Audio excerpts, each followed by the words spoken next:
Welcome to the Austin LGBT Chamber of Commerce podcast. I am lucky enough to be joined here as I am every week with Amy and Colton. How are y'all? Hi. Doing well on a rainy day. Rainy. Did you even introduce yourself today? Today? I don't I don't think I did. Who Yeah, are who you? is this Who are lady? you? Imposter. I am Tina Cannon, your president and CEO. Colton is with us. Colton is approaching a work anniversary. Oh. 2 years. Wow. Tina is also approaching a work anniversary. Wowzers. 5 That's like years. an emotional roller coaster around here. It's been a week. I had higher hopes for the week. I kept looking at the calendar or the weather app, and it kept saying it was going to be gorgeous, 70s, 80s, 70s. They forgot to mention Socked in. just boring rain. Take your vitamin D at home before you leave the house. Although this past weekend over by me, we had the Kite Festival. The what? The Kite Festival. That is not what I heard. Kite. We know about the Kite Festival because it jacked up my Yeah. parking situation for Zach Theater. Oh, yeah. Yeah. Everybody sneaking around and parking over there. I just don't I don't think there was any sneaking involved. No, one hand was not talking to the other hand, and Yeah. I nearly just was like, Colton, I gotta go home. I can't find parking. Well, Took me 30 minutes. oh, you could have parked up at my place. Well, thanks for offering. Just walk down. We weren't even there. We left. I had perfectly So I good could have thrown a parking. party. You could That's have. what I'm hearing. Yeah. You could have. Golly. You could have got one of those inflatable pubs, put it in my parking place. Don't steal my ideas. What'd y'all see at Zach? Anything good? Well, yeah. All right. We went to the prom. It was so Aw. cute. It was really good. It was so much better than the film. Oh my gosh. There's a film? That's kind of where it started, I think. Right? It started as a film and then moved to stage. I just thought it was a nightmare. Netflix.com. Which is backwards. Yeah, because it's usually stage turned to movie, right? Okay. But it was who's the late night host? The English guy that everyone's hating on right now. James Corden. The closeted man, yes, him. He Carpool was karaoke. Carpool Karaoke. Mm-hmm. He was in the film with Meryl Streep, and He's just a straight guy that likes show tunes. What's wrong with that? That's one example. Yes, that is a common denominator for him and his guests. But it was a good show. No, It was a good show. Anyway, yeah. So it was so cute, and I thought everyone did such a wonderful job. And the gal Colton spotted her from Row Oh, was yeah. in this one. Norma from Row. Oh, that's good. Norma from And Row, she played a Karen, the Karenist Karen. PTA Karen. Yeah, PTA president Karen. But she killed it. Good. Oh, she's fantastic. Everybody did such a great job, and thank you, Todd Hogan, for putting this on for our members. And there From were the arts committee. yeah, and Kyle was there. He Kyle joined was us there, since he won Emily. the ticket at the luncheon, and Emily Beckman was there, and Oh, right on. Nico was there. That was Yep, cute. Yep, yep. It was. Little chamber fam. That's good. I introduced Colton to the to the bottle service seats. Oh. Yeah, you could have a table to put your I love a shelf. sparkling wine. Listen, this is why I don't buy a manual. Like, I just don't want to put my drink down. Buy a what? A manual vehicle. Oh. I don't want to put my I drink was down like, to change you gears. can't buy people anymore. No, I don't want to. I don't like. I thought you were talking about the instruction. I like, love- can you take $3 off? I don't actually Oh, need that too. No, but I love a shelf for my things. We had all the things. We had M&Ms, popcorn, candy. What you got? Some cheesy Pretzels. pretzel mix. Wow, eating healthy at the Zach Scott Theater. Champagne. Oh, we had dinner. Well, At for a 7-year-old. Wow. Dinner was a bottle of cava, and then we had dessert with like maybe a whiskey and some M&Ms. Yeah. Yeah. Good time had by. Good I mean, stuff. it's rarely is it a miss at the Zach Scott. We always have such a good time. We should go more. Yeah. And it's right by my house. I really don't Zach, have much excuse. Theater people, please call me. Let's hook it up. Yeah, I forget our little friend over there. Austin. Austin, that's right. I always confuse Austin with that other handsome guy, Cody. I think Cody's over at USCU. Oh, yeah, Cody They're Keep both It. super handsome young men. Yeah. We do hang out with some very handsome men. I know. It's like, what am And there's lots of other members that have fantastic shows going on right now. If you go to our member calendar, Austin Rainbow Theater is one. Austin Playhouse has another one going on. Nice. Lots of Austin stuff happening Theater. right now. Yeah. So if you're not checking out the member calendar, you're missing out. And support the local arts. Mhm. Support the art scene. It just doesn't happen on accident. It takes a lot of effort. Let's take a look at some local. Headlines. No, let's get the right buttons. Starting over again. We did this last time. If only we had talent. DJ Tina in the house. She's not for hire, thank God.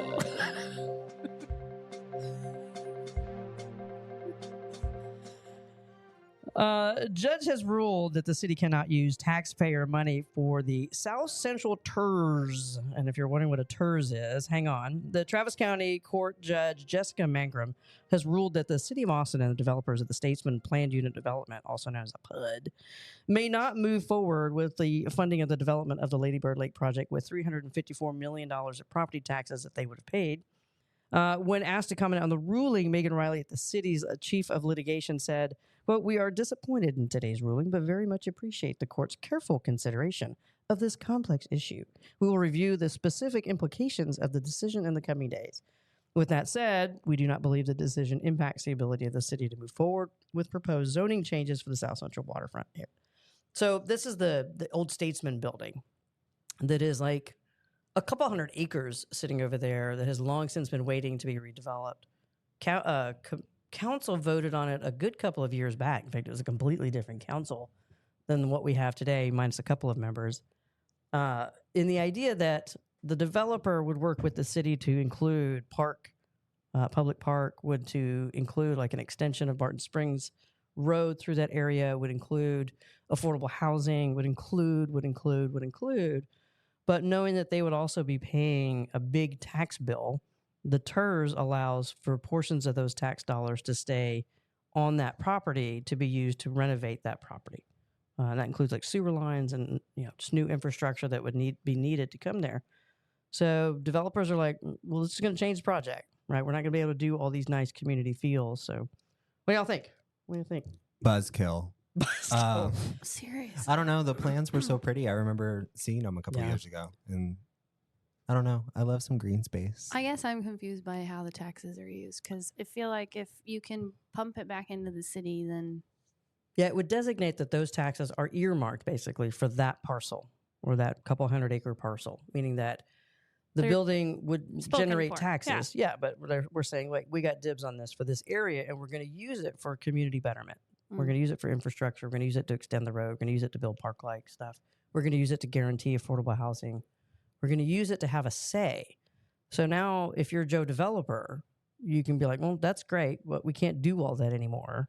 So now we're going to build from sidewalk to sky, and it's not going to have any community benefits to it. They're like, no affordable housing, no green space. Yeah. And that is like prime real estate. And it's the same band of curmudgeons that I mentioned on a previous podcast. You can read more about who those curmudgeons are at the austinmonitor.com. But it's the same band of curmudgeons, the get off my lawn crowd. They're I'm going to start a blog. A very frequent guest on our podcast. These curmudgeons. They will not be a guest on this podcast.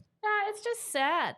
Like, it sucks. But I imagine this will probably bubble up in a different way, right? Yeah, I mean, we have a pretty savvy mayor these days. We have a pretty savvy council that seems very proactive around doing good development, right? Having good urban planning, right? You'll look at, I was just reading an article the other day about St. Louis, and St. Louis is losing their downtown because they didn't have good urban planning, right? Their stuff's or exactly what this could end up being. It's sidewalk to sky of an office building, and that's it.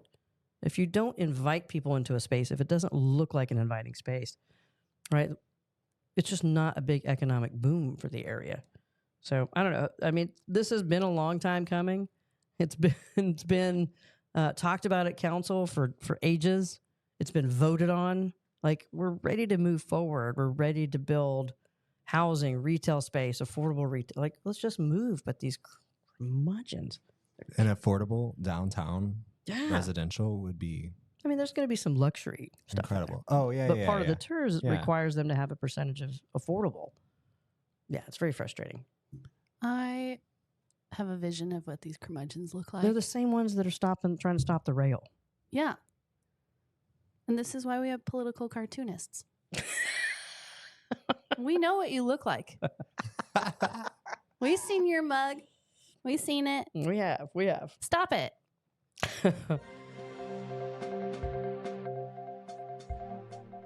Austin's airport is getting a new concourse and 20 more gates, but hang on to your hats. It's not going to happen overnight. That'll happen in 2030s.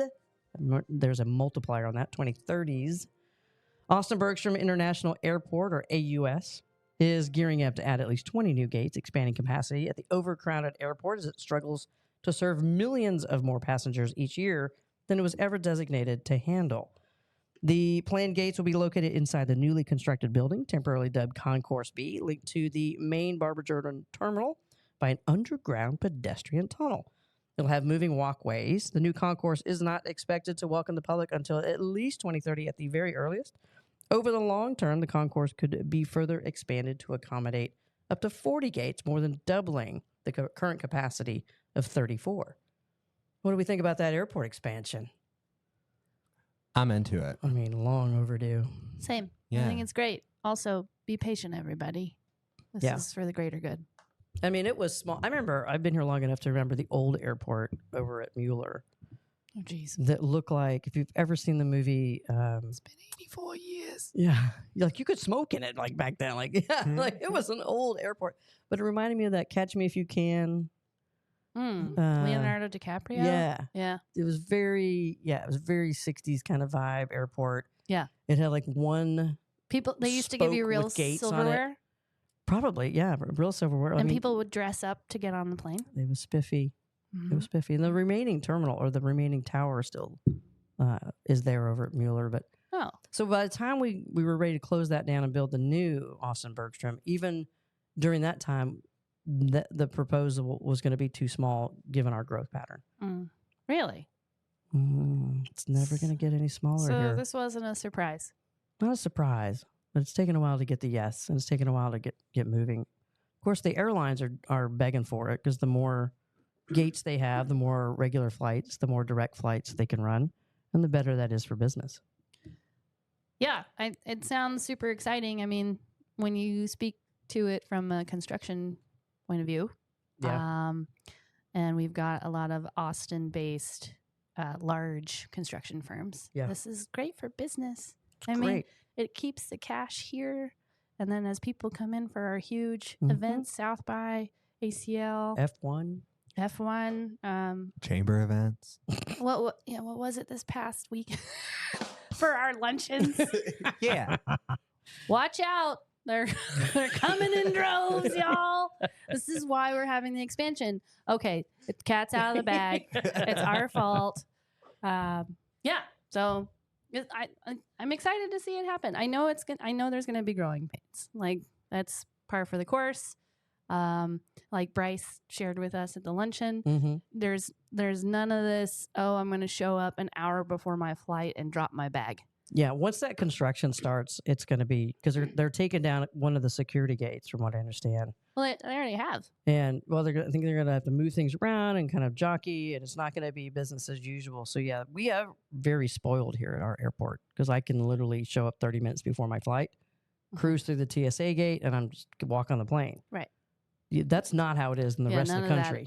None of that anymore. But this is why our airport's so great, is they make it super comfortable. Like, what other airport have you been to that has a stage? Yeah.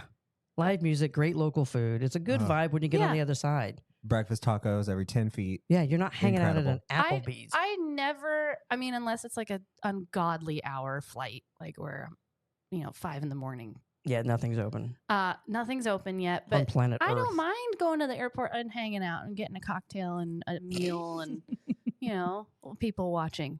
And Yeah, we do have the a really people nice... watching. thanking the Sounds gods the every day that I best. don't have children. Yeah. Wait, there goes another one. Wow. She's really brave. Yeah, I'm excited about the airport expansion. Yeah.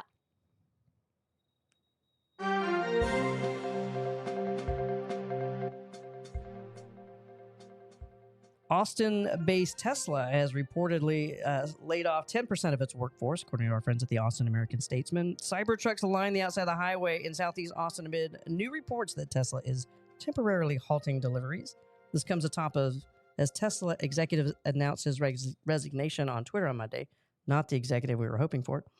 And the company announced mass layoffs. Elon Musk sent Tesla employees a memo on Sunday, actually an email, announcing that the EV maker would be laying off 10% of its workforce globally. The email reported to have said, quote, duplications of roles and job functions in certain areas is why your position has been eliminated. Folks were surprised. If they didn't read their email on the weekend on their phone, many of them showed up at the plant, kind of like, why is my pass card not working? How come I can't get in? What's going on? And so he's going to have some interesting kind of legal battles ahead, according to, Texas Workforce Commission. There's a warn law that if you are laying off a certain number or percentage, you have to warn. Right, you have to file paperwork with TWC. You have to let employees know. There's got to be an end date. There's a process before you just decide to uproot the lives of hundreds of your employees in a region. So yeah, a little disappointed in the way that was handled. Yeah, I hate that, and I hate those trucks. Sorry. Oh my god, Ugly. they are ridiculous. Did you see the video of the woman that got locked in her Tesla because it was updating? Yeah. So, like, if you update your Tesla, you're not really... So, to be completely transparent, this gal in the video did not seem like valedictorian material. Okay. But I was like, surely you could probably disrupt your update and then start it over. But, yeah, she was locked in it for... I think she said the temperatures were reaching like 103 degrees inside. Oh, my gosh. And it was like 30 minutes. Oh, like my gosh. A countdown. Wow. Wow. Yeah, I mean, I like that about your phone. It does it overnight while it's plugged in, charging, and you're not using it, which makes sense. Well, at least you're not trapped in your phone. Yeah, that would be good. But yeah, I mean, I wish they would have handled the process in a different way. Obviously, if you've got a decent CFO and decent forecasters, they know it's coming, right? You know that you're not hitting your sales marks. You know that, so to spring it on your employees like that, who've helped you out and been with you from the beginning, there's a better way to do business, and that's not it. Yeah. Well, so how many employees do they have in the Austin market? I think he's around 14,000. Wow. Yeah, he's one of the largest employers in the area right now. This is a And there's a significant amount of responsibility. people that are getting laid off. Mm-hmm. But yet we just found out that they have 100,000 square feet in Kyle. 1 million. 1 million square feet in Kyle. Yeah. Just because you have money doesn't necessarily mean that you are good at business. And the sales of Teslas are down. And right, you could make up lots of reasons why. Their price point has come down as a way to attract new buyers. But their competition is really increased, right? You've got Rivian, you've got a whole host of other e-vehicle manufacturers that are making a vehicle that looks like a vehicle, that feels like a vehicle. Mm-hmm. Including the GM products and the Cadillac brands and the F-150s, right? They look like a vehicle that happens to be electronic. Yeah, and I'm still torn with the whole EV vehicle movement right now. Like, yeah, I mean, this goes back 100 years when I was in college, but it was still better to purchase an H1 Hummer. Mm-hmm. Previously owned, than purchase a brand new EV off the lot. Yeah, I think It's better for the environment I because agree. it's already put in its time. Yeah. Well, and EVs are much like the laser discs of this generation, right? Laser discs came A out. CD? No, boo. They were even bigger. They looked like an album. Yeah. And that's what you played your movie on. It was this giant laser disc. And everybody ran out and bought these things. And they were like 4 times the cost of whatever the current technology was. And then they crashed and burned. They got better at doing it, became a CD, became a stream. Compact disc. Yeah. CD. So LD. this is the laser disc of EVs. Like we've just got to wait to see the better evolution as the battery capacity get better, as the designs get better, as the and infrastructure. The sustainability of what I want to know, what does Neil deGrasse Tyson drive? What does he drive? I trust his opinion. He is driving a Jetson car. I'm quite certain. He travels between here and Pluto, a Helicopters non-planet. in. Yeah. Yeah. On wind power. Like wind and sun powered vehicles. And I that's imagine. the other piece of it is like there are many in the market who were interested and they're early adopters. They've gone out and they've purchased their e-vehicle. And then you've got the rest of kind of like me who's like, I'm in a wait and see pattern.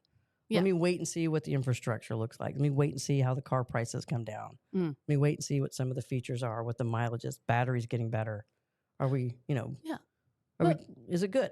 Is it good? And what kind of person does it take to be attracted to a Cybertruck? And yes, I'm not going to buy a car from Elon Musk at the end of the day. So that's No. the other piece that honestly, as a shareholder of a company like that they've got to consider the buyer's perspective too is his brand bad for the brand? Mm-hmm. Yeah. And that's something that they're going to have to wrestle with. Yeah. Yeah. Well.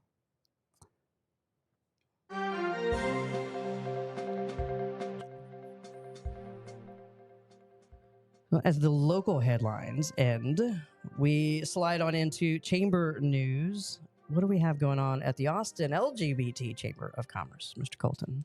On Wednesday, we have a ribbon cutting at This Too Shall Pass. You may know it formerly as Fourth & Co. Mm-hmm. Our very good friends at Method 3. They've been great partners to us. This Too Shall Pass is a new concept, and we will be welcoming them to the chamber. Fun. At 5 o'clock, I believe it starts. AustinLGBTChamber.com/events. And so from April 29th to May 3rd is Austin Small Business Week. Mm-hmm. So the City of Austin Economic Development Department is hosting so many free sessions, from starting your own business to bookkeeping, developing marketing plans. It's amazing. And it's free. Free. So check it out. It's on our calendar as Favorite well. Favorite word in the English Best word. language. Best word. Yeah. And then May 2nd, as part of Small Business Week, we are hosting a DECA event on how to leverage your local chambers. That event is sold out. We are completely full, but if you are registered, we can't wait to see you. It should be amazing. It's good stuff. And then final event for this week, May 1st, we have a luncheon at Gina's on Congress. Love it. Ribbon cutting? Question mark? Yeah. Cameron loves a ribbon cutting. This one it's brand new. You've never been here. Promise. I mean, maybe you've been there without us, but this is our first time visit and a ribbon cutting. And it's one of the smaller, more intimate spaces. So get your registration going ASAP because it's going to go fast. Historic building, really pretty. Yeah. It used to be a jail and a brothel and all kinds of things. Okay. I'm a jail serious. and a brothel. God, Not- I hope not it's at the same haunted. time? Not at the same time. Oh. Can you Yeah. imagine the ghosts that would come out of that thing? I'm ready for it. Oh, Lord have mercy. Yeah, I may have to ask him if I can help close the restaurant one night. Just hang out in there. There's a lot of those places downtown that are haunted. I'm way into that. Well, you enjoy that evening by yourself. I'll go. Yeah, super cute. We love Cameron and Good. all of his establishments, and we're super excited that he's hosting us for this one. So Love that. Yeah. Yeah. It's Small Business Week. Like, you've really got to pay attention to what's happening in the city, those classes that they're offering. It's a mini undergraduate in business, right? You might be the best person at making cupcakes all over town, but you might not be the best at how to market them, how to put it into QuickBooks. What does it mean? It's a chart of accounts. Yeah. You're thinking about opening a business. Should you be an LLC, a sole proprietor? S Corp, C Corp, right? These are the places you can ask these questions for free. You can always call us here at the Chamber too, but you can get in a room full of folks, meet other business professionals. So definitely check out the city's website as well as the Chamber's website for all the events that are coming up over the next few days here in Austin. As always, we thank you for joining us. If you want to be a member of the Chamber, please join us for some of our events. You can find out all the details at austinlgbtchamber.com. If you want to be a guest or a sponsor, email us at info@austinlgbtchamber.com, and be sure to check out past episodes of the show, follow us, and check out new episodes each Friday at noon, wherever you get your podcasts. Thanks, and we'll see you next time, y'all.